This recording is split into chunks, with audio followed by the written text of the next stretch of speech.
नमस्कार दोस्तों, मैं विवेक एक बार फिर से अपने YouTube channel stock trading technique पर आपका हार्दिक स्वागत करता हूं। दोस्तों, आज से 4 महीने पहले, या 4 तो नहीं 3 महीने पहले, 4 अप्रैल और 14 अप्रैल को मैंने दो वीडियोस अपलोड की थी जिसमें मैंने टोटल 6 स्टॉक्स के बारे में आपसे बात करी थी। पब्लिक सेक्टर अंडरटेकिंग के स्टॉक्स थे, small cap to mid cap stocks थे, और मैंने ये खास तौर पे बताया था कि गवर्नमेंट सेक्टर के स्टॉक होने की वजह से इसमें आपकी कैपिटल सिक्योर रहेगी और एक मल्टीपल रिटर्न्स देखने को मिलेंगे नियर टर्म फ्यूचर में। और ऐसा हुआ भी। अगर आप उन स्टॉक्स के 17 जुलाई के प्राइसेस को एनालाइज करेंगे तो 85% तक के रिटर्न्स हमें मिले हैं। पहले मैं आपको उनके करंट प्राइसेस बता देता हूं और कितना रिटर्न्स उसके अंदर आया, और उसके बाद मैं आपको 3 स्टॉक्स ऐसे नए उनके ऊपर रिसर्च और एनालाइज करेंगे कि नियर टर्म में उनमें हमें क्या टारगेट्स और कैसे रिटर्न्स देखने को मिल सकती हैं। उनके फंडामेंटल्स को एनालाइज करेंगे। तो जो मैंने 4 तारीख को वीडियो अपलोड की थी उसमें मैंने सबसे पहला स्टॉक BHEL का आपसे डिस्कस किया था। उस दिन के प्राइस से लेके 17 जुलाई के प्राइस तक हमें तकरीबन 85% का प्रॉफिट जनरेट हुआ। यानी उस दिन के प्राइस से लेके 17 जुलाई के प्राइसेस में 85% का फर्क आ चुका है अपसाइड पर। दूसरा स्टॉक था BEL, भारत इलेक्ट्रिकल्स लिमिटेड। इसमें उस दिन यानी 4 अप्रैल से लेके 17 जुलाई तक के में 40% का रिटर्न। NBCC 31% का रिटर्न। रेल विकास निगम लिमिटेड 13% का रिटर्न। डेल्टा कॉप, ये गवर्नमेंट का स्टॉक नहीं है लेकिन क्योंकि small cap to mid cap में था तो ये भी मैंने रिकमेंड किया था। इसमें 25% की रिटर्न। और एक स्टॉक और था, NHPC, national hydro power corporation थी।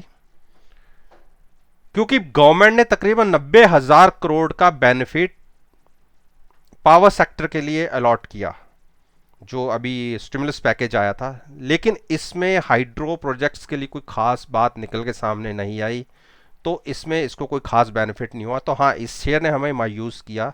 इसमें हम कह सकते हैं फ्लैट टू स्लाइटली नेगेटिव, तकरीबन 5% 6% के आसपास का इसमें हमें नेगेटिव रिटर्न है। ओवरऑल हमें 85% तक के रिटर्न्स आए, और अगर आप सभी स्टॉक्स की वैल्यू को एनालाइज करेंगे तो मल्टीपल रिटर्न्स हैं।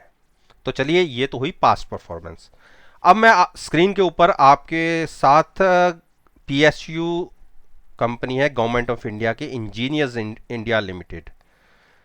अगर आप इसके 17 जुलाई के क्लोजिंग प्राइस देखेंगे तो 70 रुपये 95 पैसे की क्लोजिंग आई है। अब हम सबसे पहले इसके कुछ पैरामीटर्स को चेक करते हैं, एनालाइज करते हैं। Share holding pattern. Share holding pattern देखना बहुत जरूरी होता है कि अगर प्रमोटर्स होल्डिंग 51% से नीचे है तो मेरी आपसे एक पर्सनल रिक्वेस्ट है कि कभी भी उस स्टॉक को बाय ना करें।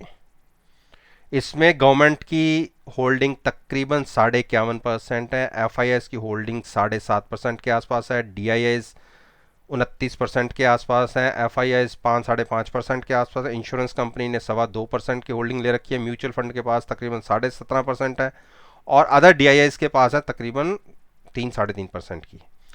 जनरल पब्लिक के पास केवल और केवल 12.25% है। अब आप देखिए यहाँ म्यूचुअल फंड होल्डिंग कितनी है। HDFC ने कितनी बड़ी बाइंग कर रखी है। स्मॉल कैप ने 90 लाख शेयर एक उठाए हुए हैं, 45 लाख शेयर एक ले रखे हैं, 5,75,000 की होल्डिंग एक है, और 43,000 की होल्डिंग, यानी एक अच्छे बढ़िया म्यूचुअल फंड की इन्वेस्टमेंट इसके अंदर है। और उन्होंने तो अपने तरीके से हर पैरामीटर को एनालाइज करते हुए तभी इन्वेस्टमेंट करते हैं। तो ये तो ही शेयर होल्डिंग। अब हम इसके जरा फाइनेंशियल्स को भी एक बार देखते हैं कि फाइनेंशियल्स कैसे, ग्रोथ कैसी रही है। मैं पिछले 5 साल के एनुअल रिटर्न्स आपके सामने स्क्रीन पे लगाई हैं, मार्च 2016 से लेके मार्च 20। पिछले 5 साल में आप नेट प्रॉफिट देखिए, लगातार प्रॉफिट बढ़ रहा है। आप देखिए 281 करोड़ 16 में, 330 करोड़ 17 में, 383 करोड़ 18 के अंदर, और मोर और लेस थोड़ा सा स्लाइटली 8-10 करोड़ के थोड़ा नुकसान देखने को मिला मार्च 2019 में, और मार्च 2020 में 433 करोड़। अगर 2016 के कंपैरिजन में देखा जाए तो कंपाउंड एनुअल ग्रोथ रेट देखिए 5 साल में 55% की ग्रोथ हो गई प्रॉफिट के अंदर। तो फंडामेंटली बहुत अच्छे हैं, लगातार प्रॉफिट गेन हो रहे हैं। तो मेरी अपनी रिकमेंडेशन ये है, क्योंकि ये एक बहुत अच्छे सेक्टर की कंपनी है। सेक्टर इसका ये है कि ये पेट्रोलियम जो रिफाइनरीज होती हैं उनको अपनी सर्विसेज प्रोवाइड करती है। नए जो प्रोजेक्ट्स लगते हैं उनकी डिज़ाइनिंग, उनके ऑपरेशंस, और कैसे आगे आगे नई चीज़ें निकल के आती हैं, उन सब के ऊपर ये काम करती है। मैं इसकी कंपनी इन्फो में आपको एक दिखा भी देता हूँ, आप देखिए। अगर इस the company is providing services from concept to commissioning in petroleum refining, petrochemicals, pipeline, offshore oil and gas, onshore oil and gas terminals and storage, mining. यानी आप देखिए कितने बड़े सेक्टर के लिए सर्विसेज प्रोवाइड करती है। तो इस कंपनी पे भी एक बार जरूर नजर रखिएगा। अगर जनवरी 2020 से देखें तो जनवरी 2020 में इसका प्राइस था 1 जनवरी को तकरीबन 99 रुपए का। वहां से हम ये कह सकते हैं कि तकरीबन 15% के आसपास या 20% के आसपास नीचे है कॉस्ट। तो इस पे भी इन फ्यूचर में कभी नज़र रखिएगा, क्योंकि मैंने दोनों चीज़ें आपके साथ डिस्कस की हैं। अब मैं दूसरी कंपनी लेता हूं, ये है फर्टिलाइजर कंपनी है गवर्नमेंट ऑफ इंडिया की, national NFL, national fertilizers limited. आपको पता है कि फर्टिलाइजर्स की ज़रूरत एग्रीकल्चर में रहती है, और अगर आप पैंडेमिक की बात करें, ये कोविड-19 का एक सिनेरियो रहा है, बाकी हर चीज़ें तो लॉकडाउन से इफ़ेक्टेड हुई, लेकिन हमारी जो एग्रीकल्चर इंडस्ट्री है उस पर कुछ खास फ़र्क देखने को नहीं मिला। उसकी प्रोडक्शन भी हुई, क्रॉप्स लगाई भी जा रही हैं, और फर्टिलाइज़र्स की ज़रूरत भी पड़ रही है। और अगर आप इसके प्राइस को देखें 17 जुलाई को, तो 3.5% के गेन के साथ क्लोज हुआ है। और मैं इसके 1 जनवरी का प्राइस बताऊं तो 26 रुपये 30 पैसे था, 26 रुपये 30 पैसे था, जो 1 जनवरी के हाई को भी तोड़ता हुआ 34 रुपये 70 पैसे क्लोज हुआ है। तो हम ये कह सकते हैं वहां से भी तकरीबन अच्छे खासे हाई पे हैं, जबकि सारी मार्केट अभी भी तकरीबन 15% अपने हाई से नीचे है। अब इसमें ऐसे रिटर्न्स क्यों आ रहे हैं, चलिए इसको भी एक बार एनालाइज कर लेते हैं। प्रमोटर्स होल्डिंग देखिए, यानी गवर्नमेंट ऑफ इंडिया की होल्डिंग देखिए 75%। FIS तो कुछ नहीं कह सकते। DIS के पास देखिए 17.5%, फाइनेंशियल इंस्टीट्यूशंस के पास 13.5%, इंश्योरेंस कंपनीज के पास कुछ नहीं है, म्यूचुअल फंड होल्डिंग कुछ नहीं है, और DIS के पास देखिए 3.5%। केवल जनरल पब्लिक के पास 8% होल्डिंग है। अभी म्यूचुअल फंड्स का ध्यान इस तरफ नहीं गया। देखिए म्यूचुअल फंड्स का ध्यान अभी 0.000 है। म्यूचुअल फंड की अभी इसमें होल्डिंग नहीं है। अगर किसी दिन म्यूचुअल फंड का ध्यान इस तरफ जाने लगा तो आपको देखिए इसके प्राइसेस कहाँ जाते हैं, क्योंकि ये लोग तो अपना माल बेचेंगे नहीं, तो जनरल पब्लिक से माल निकलवाया जाएगा और ये ऊपर जाएगी। अब आते हैं हम इसके फाइनेंशियल्स के ऊपर कि फाइनेंशियल्स क्या बताते हैं। आप फाइनेंशियल्स पिछले 5 साल के देखिए, 18 से, ये है, मैं एनुअली करता हूँ, आप एनुअली देखिए। प्रॉफिट्स को एनालाइज करिए, खास करके नेट प्रॉफिट देखिए। 2015 में केवल 26 करोड़, मार्च में 197 करोड़, मार्च 17 में 208 करोड़, मार्च 2018 में 212 करोड़, 2019 में 298 करोड़। आप ये देखिए 26 करोड़ से 298 करोड़ का प्रॉफिट हो गया, और अभी तक लोगों का इस शेयर की तरफ ध्यान नहीं गया।